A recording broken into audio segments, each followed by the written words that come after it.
He doesn't yell, he doesn't scream, he doesn't throw things. My God, I wish he would. I would trade this unbearable silence for a storm of rage, for shattered plates and screamed accusations. Anything would be better than this. This nothing. Instead, he just looks through me, his eyes gliding past my form as if I'm nothing more than a glitch in the air, a ghost in the hallways of our own home. My name is Chloe, and 6 weeks ago, the man I love, Liam, came home early from a business trip and found me in our bed with another man. And now he acts like I'm dead. But his silence, as deafening as it is, isn't the part that makes my blood run cold. The truly terrifying part happens late at night. I see him from the crack in my doorway, bathed in the cold blue light of his laptop screen. His face is a mask of intense, chilling focus. Last week, a small, heavy package arrived from a data security firm in Virginia. He took it into the garage, and I heard the faint whir of a power drill. The other night, I crept past his room and heard him on the phone, his voice low and measured. I only caught a few words: total asset liquidation and no legal footprint. He's planning something, meticulously, silently, and being trapped in this house with him, watching him plot the next chapter of my ruin, is a special kind of hell.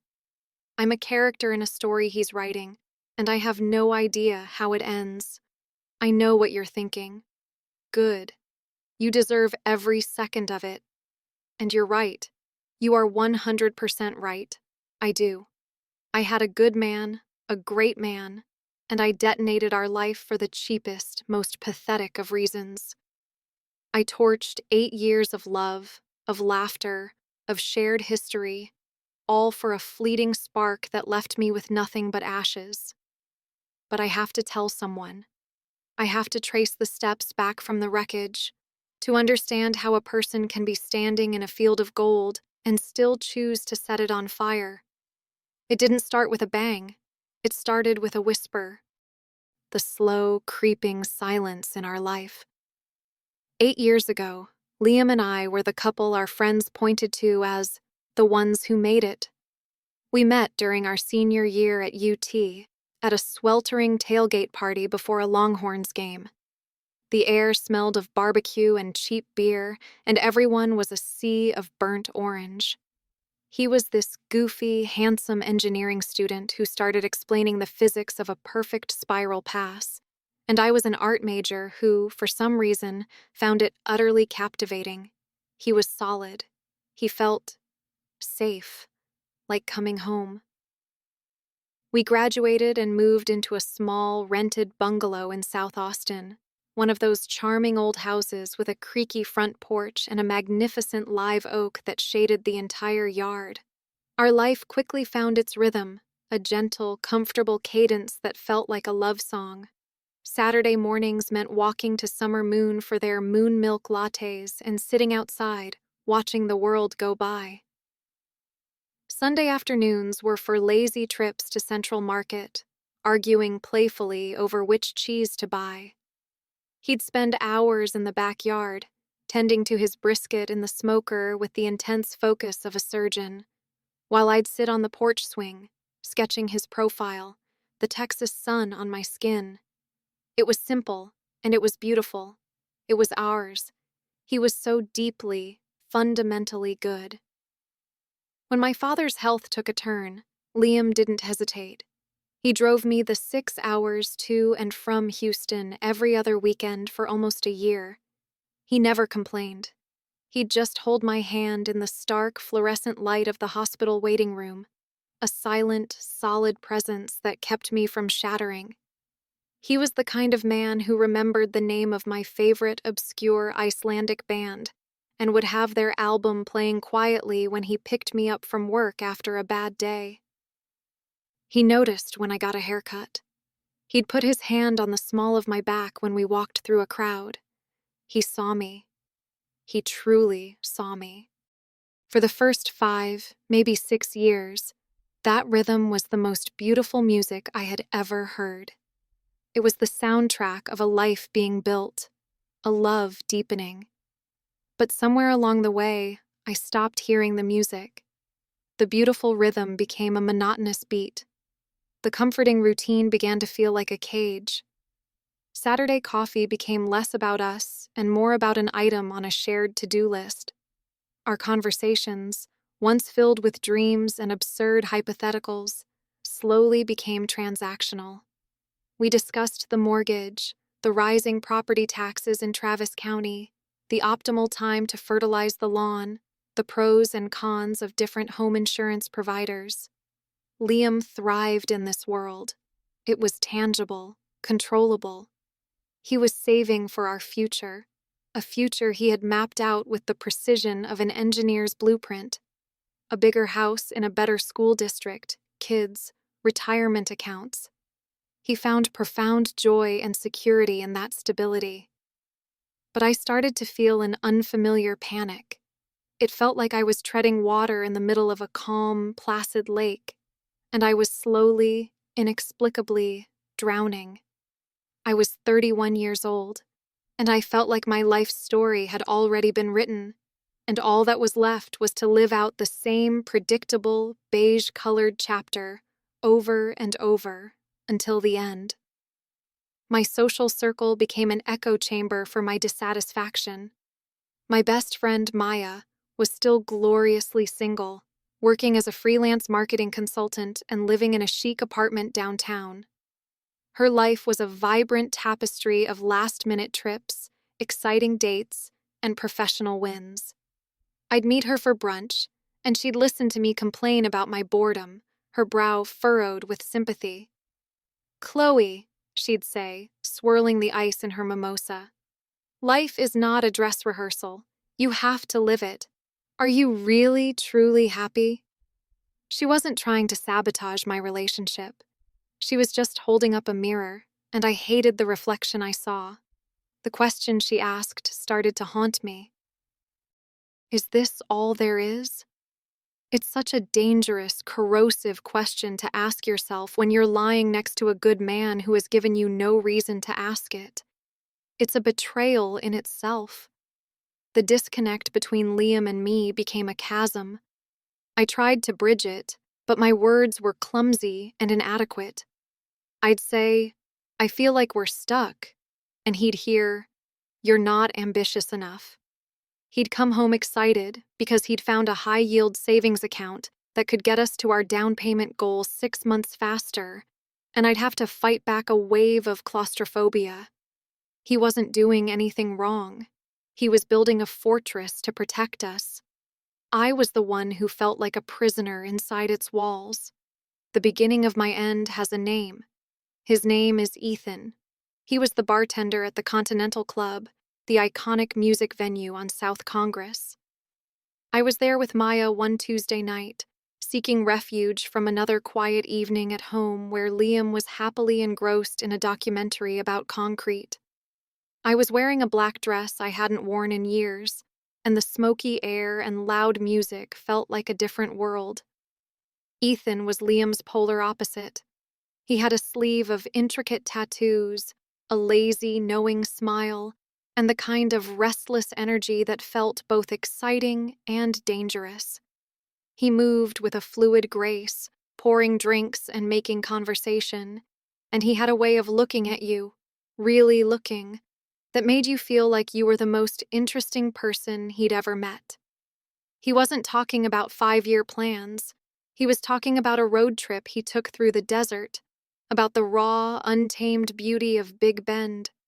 He leaned over the bar to ask for my order, his arm brushing mine, and the jolt of electricity was so unexpected, so potent, it left me breathless. I told myself it was nothing, a fleeting moment, a harmless flirtation that meant less than nothing, a tiny, ego-stroking reminder that I still had a spark. But later that night, long after I was home, my phone screen lit up the darkness of my bedroom. An Instagram follow, and then a message. From him. "Don't think I've seen you at the Continental before. Hope the music wasn't too loud for you." My heart hammered against my ribs. Liam was asleep beside me, his breathing deep and steady. The sound that had once comforted me now felt like the ticking of a clock, counting down the seconds of my old life. I crept out of bed and into the living room, my fingers flying across the screen. "You'd be surprised what I can handle," I typed back, a giddy, reckless smile on my face. That single exchange was a key turning in a lock I should have never touched. It opened a door to a secret world that was mine and mine alone. The texts became a daily ritual. He'd send me lines of poetry by Charles Bukowski, or a photo of the Austin skyline from his apartment balcony at dawn. He asked me about my art, my sketches, my abandoned projects. He listened with an intensity that I craved, validating the creative, spontaneous part of myself that I felt had been starved for years. Then came the lies. They started small, easily justifiable. "I'm grabbing a drink with Maya after work to decompress." "This new project is killing me. I have to stay late at the office." Each lie was a hairline fracture in the foundation of my life with Liam. With every deceit, there was a pang of guilt, but it was quickly overwhelmed by the intoxicating adrenaline of the secret. 2 weeks into this digital affair, his text read, "I'm tired of talking to this screen. I want to see your face when you laugh." We met for a drink at a quiet, dimly lit bar downtown. I told Liam I was going to a late-night vinyasa yoga class, a lie so specific it felt almost plausible. Sitting across from Ethan, listening to him talk, I felt like a different version of myself. Witty, daring, alive. When he walked me to my car in the cool night air and leaned in to kiss me, there was no hesitation. I met him halfway. That kiss was the Rubicon. I knew it the moment our lips touched. I drove home in a stupor, my mind a chaotic swirl of guilt and exhilaration. I walked through the front door of my house, our house, and the smell of garlic and basil hit me. Liam was on the couch, watching a movie. He'd made pasta and saved me a plate, keeping it warm in the oven. He smiled that easy, open smile of his. "Hey, babe, how was yoga? You feeling stretched out?" The guilt that washed over me then was a physical force. It was a wave of nausea so powerful I had to grip the doorframe to stay upright. Any decent human being would have ended it then and there, would have confessed, begged for forgiveness, or at the very least, deleted Ethan's number and never looked back. But I wasn't a decent human being anymore. I was an addict, and my drug was the feeling of being wanted by someone new. The affair escalated. It became a series of stolen hours in his sterile, modern apartment, hushed phone calls while Liam was in the shower, a carefully constructed web of lies that grew more complex by the day. I was living 2 separate lives, and the constant threat of them colliding was the most terrifying and thrilling tightrope act I had ever performed. I told myself 1,000 lies to make it okay. Liam and I are just roommates at this point. This thing with Ethan is purely physical. It doesn't touch my real life. No one is getting hurt as long as Liam never finds out.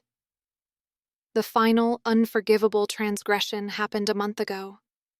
Liam had a mandatory 2-day engineering conference in Dallas. It was an annual event he usually dreaded. He packed his roller bag, kissed me goodbye at the door, and said, "Hold down the fort. I'll see you Thursday night." The moment his car pulled away, the house felt cavernously empty. But instead of loneliness, instead of missing him, the first feeling that bloomed in the silence was a dark, venomous sense of opportunity. That night, I invited Ethan over. Not to a bar, not to his place, to my house, to our house, the place where Liam and I had celebrated birthdays, hosted Thanksgiving, and nursed each other through the flu. The ultimate desecration. A twisted, ugly part of me wanted to see what it would feel like, to superimpose this secret, thrilling life over my real one, to see if I could. He arrived with a bottle of expensive wine. We sat on our couch, the one we spent 3 weekends searching for. We listened to my music on the Sonos speakers Liam had painstakingly installed, running the wires through the walls so they would be invisible. Then, he looked at me with that knowing smile and said, "I want to see your room." And I took him. I led him by the hand, down the hallway past the photos of us on vacation, past the life we had built, and into the bedroom I shared with the best man I have ever known. In that moment, I shut it all out. I didn't see the photo on our nightstand from our trip to the Grand Canyon. I didn't think about the worn spot on the rug where Liam stood every morning to get dressed. I didn't think about anything but the electric thrill of the forbidden. We were in my bed, our bed, and in that hollow, frantic moment of passion, I didn't hear it. I was so consumed by the act of betrayal that my senses were dulled to the world outside that room. I didn't hear the familiar rumble of his Ford F-150 pulling into the driveway. I didn't hear the soft click of the key in the front door lock. I didn't hear the quiet, measured footsteps on the original hardwood floors. The first sound that broke through the haze was the sound of a leather briefcase dropping to the floor. A heavy, definitive thud. A sound that seemed to suck all the air out of the house. My blood turned to ice water in my veins. Ethan froze, his body rigid. We both snapped our heads towards the bedroom doorway, and the universe collapsed. There he was, Liam, standing in the doorway, silhouetted against the hallway light. His suit jacket was still on, his tie slightly loosened. His face was nothing. It was a perfect, terrifying blank. No anger, no shock, no pain, just a deep, profound void. An absence of emotion so complete it was more horrifying than the most violent rage. He didn't say my name. He didn't say anything. His eyes moved from my face to the naked man in my bed, and then to the tangled mess of our sheets. The sheets I had just washed 2 days before. A full minute must have passed in that dead, crushing silence. Ethan, to his credit, was the first to move. He scrambled out of the bed, fumbling for his jeans and shirt, his face pale with shock. He kept muttering, "Oh my God, dude, I'm so sorry. I didn't know." He didn't look at me once. He just scurried past Liam, who remained as still as a statue, and fled out of my house and out of my life.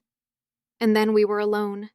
Me, tangled in the evidence of my crime, and him, the silent sentinel standing guard at the ruins of our life.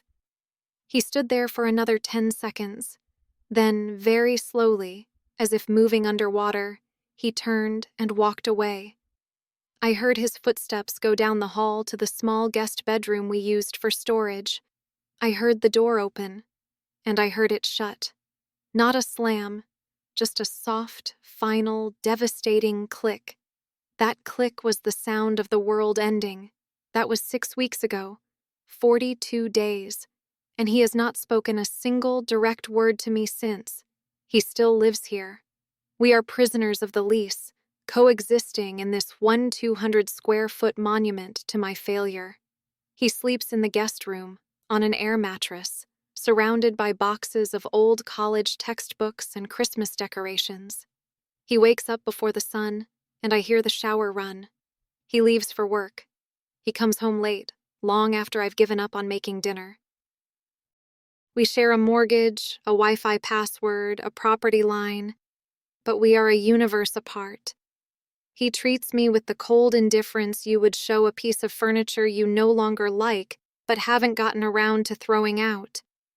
If I am standing at the kitchen counter making coffee, and he needs a spoon from the drawer next to me, he will wait, motionless, in the doorway until I move. He will not say, Excuse me. He will simply wait. If I try to speak, to say, good morning, or, how was your day? His eyes don't even flicker. He just continues what he is doing, as if no sound was made. He talks to our dog, Buddy. He'll kneel down and scratch Buddy behind the ears and say, in a warm, loving voice, "Who's a good boy? Did you have a good day, pal?" While looking straight through me, as if I am less than the air Buddy is breathing. In the first 2 weeks, I tried everything. I exhausted every possible avenue of apology. I wept. I begged. I groveled. I left a 5-page handwritten letter on his pillow, a pathetic torrent of regret and self-loathing. The next morning, I found it at the bottom of the kitchen trash can, nestled amongst coffee grounds and eggshells, folded neatly, but clearly unread. One evening, I stood in front of the door, physically blocking his path as he tried to leave for work. "Liam, please," I sobbed, my hands pressed against his chest. "Just yell at me. Please, just scream at me. Hit me. Do something." He just stood there, his body rigid but his face placid. He waited, with the inhuman patience of a glacier, for a full 2 minutes until my energy was spent, and I slid down the door to the floor in a heap of tears. Then, he calmly sidestepped my crumpled form and left. But it's the planning that is truly unraveling me. It's the quiet, methodical way he is dismantling our life, and I am forced to watch. He spends hours on his laptop. I can see the reflection in the window. He's on legal forums, reading about asset division in the state of Texas. He's on banking websites, moving money between accounts I can no longer access.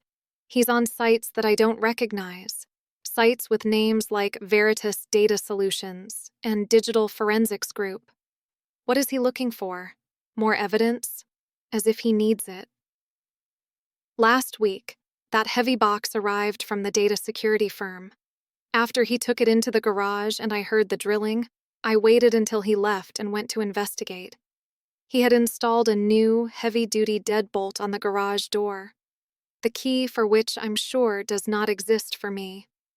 What was in the box? What is he securing? Then there are the phone calls. He takes them outside, pacing in the backyard, his back to the house. I see his silhouette through the kitchen window. He doesn't gesture wildly. He's calm, collected. The other night, the window was cracked open, and I heard a fragment of his conversation. It was with his brother, I think. He said, "No, it has to be clean. She can't have any angle for a claim. The exposure needs to be contained to her." Exposure? What exposure? Our world has shrunk and suffocated. Our mutual friends no longer answer my calls. I got a text from his best friend Mark's wife, a woman I considered one of my closest friends, that just said, "I'm so sorry, Chloe, but we can't. We just can't." Maya tries to be supportive, but what can she say? She feels responsible, and I can't stand the pity in her eyes. I am an island, and the tide is rising. I watch him now, when he doesn't know I'm looking. I see the new lines etched around his eyes. I see the way his shoulders slump when he thinks no one can see him. I see the man I loved being hollowed out from the inside, and I am the one holding the shovel. I didn't just break his heart. I think I may have broken his soul. And in response, he has decided to systematically, silently, and intelligently break my mind. I have no idea how this story ends. I have no map for this new, terrifying territory. Maybe I'll come home one day to an empty house and a note on the counter. Maybe a lawyer will show up at my office and serve me with papers that will detail the full extent of my ruin. Or maybe this is it. Maybe this is our new forever. This cold, silent war. This shared prison of unspoken words, until one of us finally breaks. The not knowing is the most exquisite torture he could have possibly devised. It is my sentence, and it is a life sentence.